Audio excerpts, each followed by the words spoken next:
Magandang gabi, Philippine Air Force. Alamin natin ang magiging lagay at taya ng panahon ngayong araw ng Biyernes, July 31, 2026 at sa mga susunod na mga araw.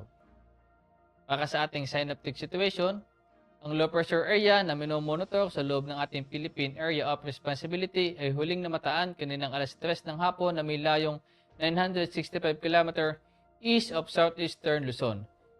Ito ay mababa naman ang tsansa na maging isang ganap na bagyo sa susunod na 24 oras. At para naman sa General Area Forecast, sa Metro Manila at sa natitirang bahagi ng Luzon ay makakaranas ng bahagyang maulap hanggang sa maulap na kalangitan na may pulo-pulong pag-ulan, pagkulog at pagkidlat. Dulot naman niya ng localized thunderstorm. Habang sa Bicol Region, Quezon, Laguna, Marinduque, Visayas at Mindanao ay makakaranas ng maulap na kalangitan na may kalat-kalat na pag-ulan, pagkulog at pagkidlat. Dulot naman niya ng trap ni low pressure area.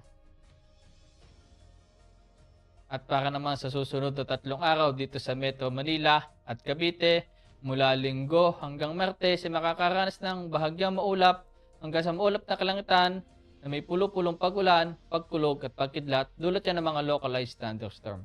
At pagdating naman sa Lipa City, sa Linggo ay makakaranas ng bahagyang maulap hanggang sa maulap na kalangitan na may pulo-pulong pag-ulan, pagkulog at pagkidlat. At pagdating naman ng Lunes at Martes ay makakaranas ng maulap na kalangitan na may kalat-kalat na pag-ulan, pagkulog at pagkidlat. Pagdating naman sa Angeles, mula Linggo hanggang Martes ay makakaranas ng bahagyang maulap hanggang sa maulap na kalangitan na may pulo-pulong pag-ulan, pagkulog at pagkidlat. At pagdating naman sa Puerto Princesa at Calayan Island, sa Linggo ay makakaranas ng bahagyang maulap hanggang sa maulap na kalangitan na may pulo-pulong pag-ulan, pagkulog at pagkidlat.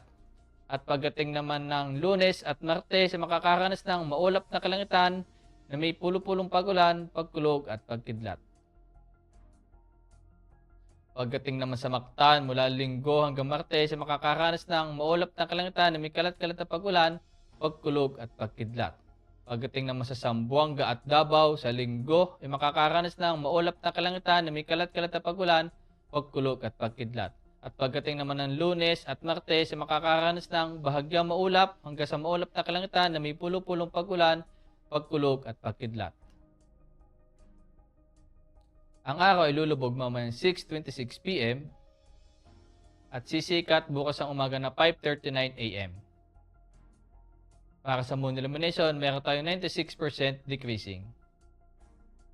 At para manatiling updated sa lagay at taya ng panahon, i-follow lamang ang Air Force Weather Center sa aming mga official social media accounts.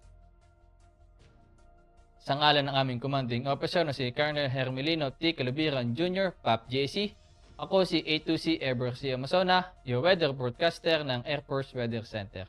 Muli, magandang gabi, Philippine Air Force.